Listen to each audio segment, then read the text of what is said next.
Good morning. Today is August 30th, last day of last trading day of the month of August, and yes, it's still in balance. We have 1, 2, 3, 4, 5, 6, 7, 8, 9, 10.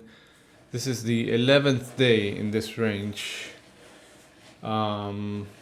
The longer it stays in a range, probably the the harder, the bigger the breakout's gonna be. So I'm not sure if it's gonna happen today, but we're entering into the most bullish quarter of the year probably, and today we already had the PCE numbers. Now we have the Chicago PMI at 9:45 and the University of Michigan sentiment final at 10 a.m. And that's pretty much it for the week. And then we have a holiday on Monday, so no trading or half a trading day on Monday. And so now with the point of control is right here at 56.39. So when you're in a range like this, what there's to do is fade the edges back to the middle. And yesterday we attempted, the last couple of days we attempted to go lower. On Wednesday we attempted to break the downside. We briefly got below the previous week's low during the overnight session, came back to the other side of the range. I said that usually that should be the target, and we couldn't get to the previous week's high, but we did get to the top side of the range. But buyers didn't have enough to make it to break above it. And then we dropped. We had a liquidation break in the middle of the day. We left some single prints there, which have now been retested, and we got kind of like to the middle of that and then pulled back. So I'm gonna be watching this area where we had sellers yesterday. If we can get above in this upper distribution, I would say above 56.42, which is also very close to the overnight high, right? So this is the upper distribution. So if we stay above the overnight high, I would look for longs to target the yesterday's high and the previous week's high, break this lows. There's look at this, 1, 2, 3, 4 highs that haven't been tested. So I think that there's plenty of liquidity here to either grab it and then come back to the point of control, or grab it and run stops and then finally fill the gap and go attempt to make new all-time highs. Not sure if today. I don't think the expected move is that much for today, but we have economic releases, so that could be the trigger to have that move happen today. You can see here, the other thing you can see here is that in this area there was tons of absorption. Not all of it was from this last few days, but you can see in the individual profile there was absorption here, here, here, here, here. So it wouldn't surprise me if we see a push into filling the gap today to finish the month of August strong, or stronger than it has been, and maybe close this gap at least.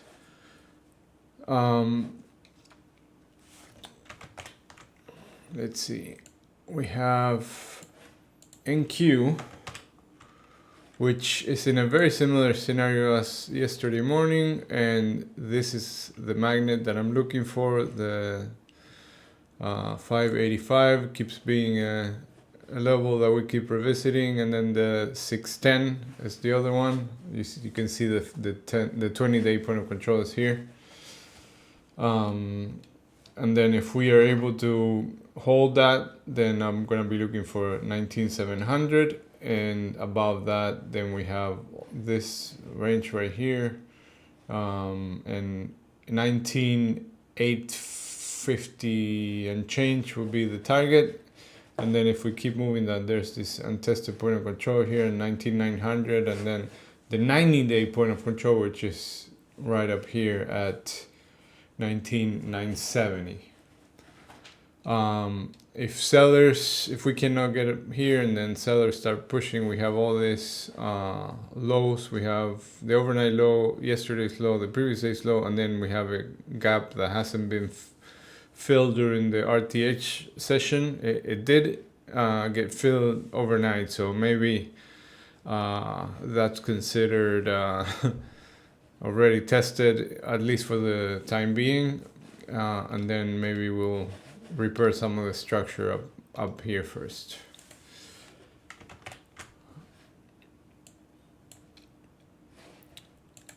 Crude. So crude, like I said yesterday, is getting to fill this area with volume. It keeps going back and forth between all this,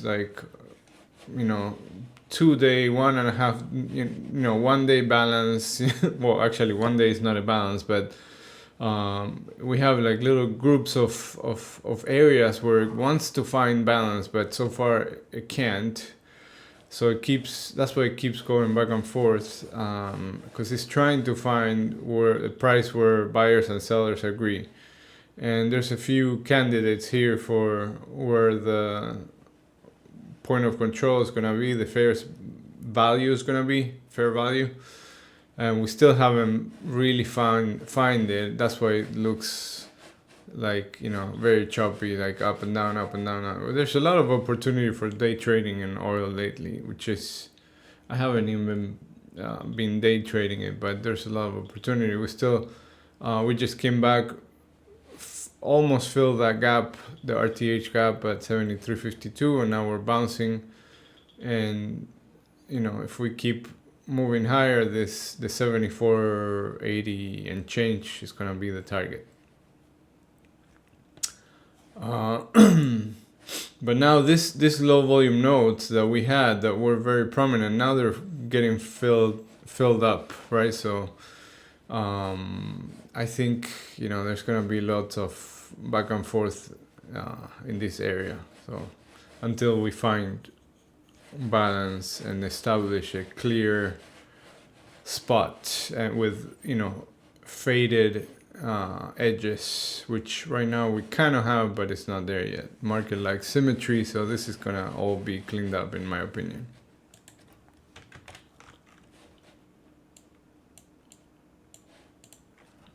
And gold keeps accepting here. It's a nice range right now. You can see this is what I was talking about with that I want to see with oil, which we haven't seen yet. So this is very nice and clean. You can see that there's faded volume with a prominent point of control right here. So fading the edges until we break out of this range is what where the opportunity is for gold.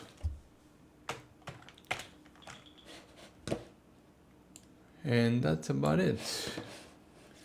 Have a good week and have a nice long weekend, and I'll see you around.